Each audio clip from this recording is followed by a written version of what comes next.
When we graph rational functions, the first thing we need to do is identify the domain.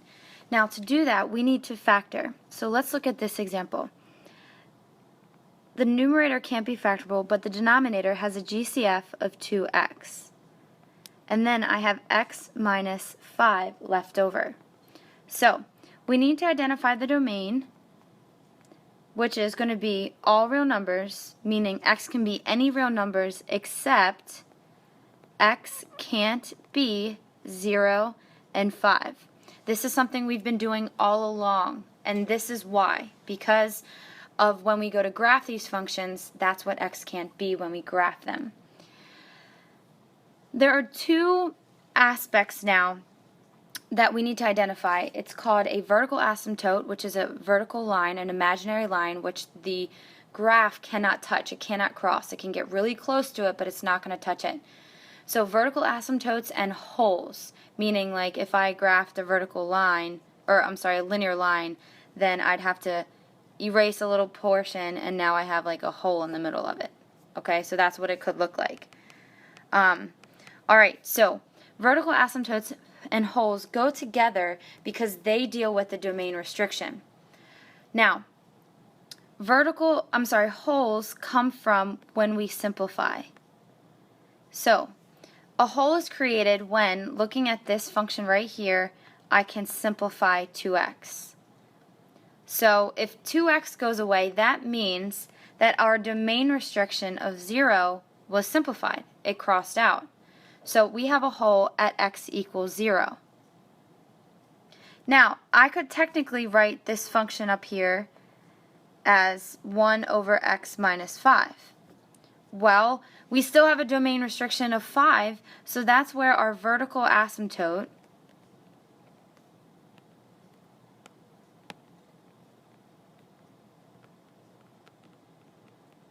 that's where this comes from, x equals 5.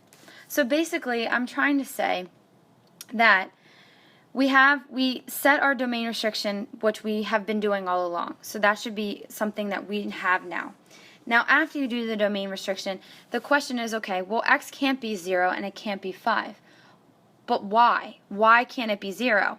Well, because you can simplify it, it means it's a hole. That's why it can't be 0, because there's a hole there on the graph. Then you say, well, okay, why can't it be 5? Well, since it's left over, that domain restriction is a vertical asymptote at 5. So you identify the domain restriction, and then you identify, okay, is that domain restriction, are those things holes or vertical asymptotes? They could both be a hole, they could both be a vertical asymptote, or like this example, you could have one of each. Okay, let's look at another example. Looking at this example, the first thing we need to do is factor. So, I'm going to take a GCF of 2 out, and I have x minus 1 over 2 x plus 1. Okay, so I'm going to identify my domain, which is all real numbers except x can't be -1 because of this factor right here. Alright, so why can't it be -1? Well, it's either a hole or it's a vertical asymptote. I'm just going to use V as the symbol for vertical asymptote. Alright, well, what is it? Is it a hole or is it a vertical asymptote? We only have one domain restriction, so we're either going to have a hole or just a vertical asymptote. So one of these won't be there. Well, can I cross these out? No, I cannot do that because it's x minus 1 and x plus 1. You know, I can cross out the 2, that's fine, that simplifies, but that's not a domain restriction, it's just a 2, it's just a number, there's no x. Holes and vertical asymptotes are always based off of the x in the denominator. So this means we don't have a hole, and our vertical asymptote, because it's left over, meaning we didn't cross it out, we have a vertical asymptote at x equals -1.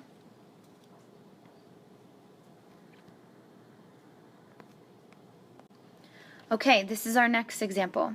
Again, I'm going to factor, and I'm going to get 3x minus 1 over x plus 2. You had to factor the long way.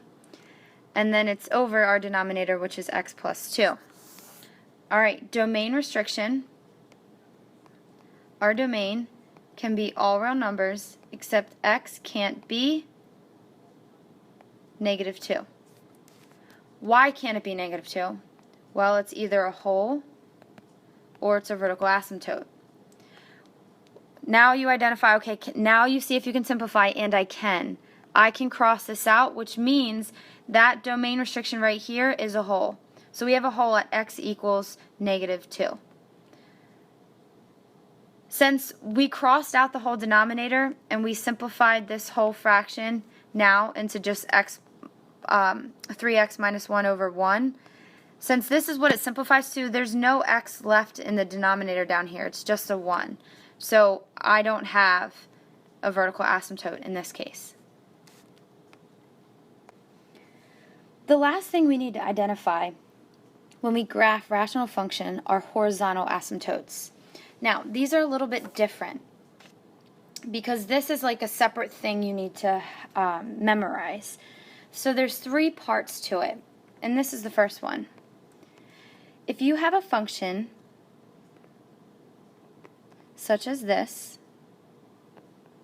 where the degree in the numerator, okay, so the numerator degree is equal to the denominator degree, then your horizontal asymptote is going to be made up of the coefficients in front of the leading term.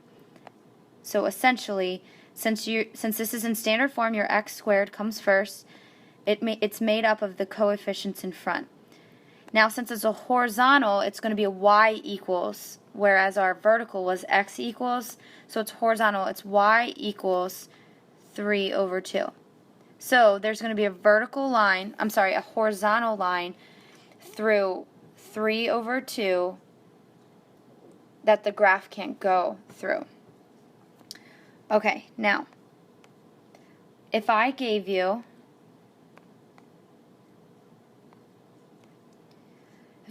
one where the numerator degree was less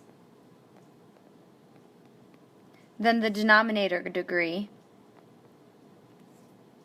then no matter what it is, it doesn't matter what number's in front, unlike the first one, your vertical asymptote is going to be y equals 0, no matter what. It doesn't matter anything. If the degree on the bottom is greater, it's y equals 0.